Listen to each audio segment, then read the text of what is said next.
الوضع الحالي أها. كيف يمكن أن يحل؟ ما هو الحل؟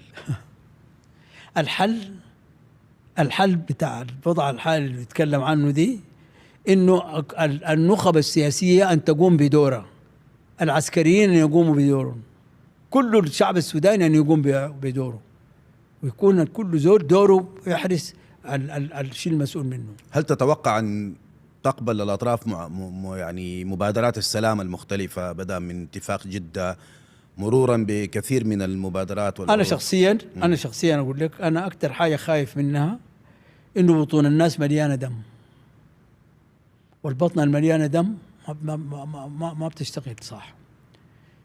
وانا اقول لك بالحق الحصل، انا شخصيا رايي ما شفته من نهب وما تعرضت له انا من نهب بممتلكاتي وكده والاشياء وبيوتنا والموت والكلام.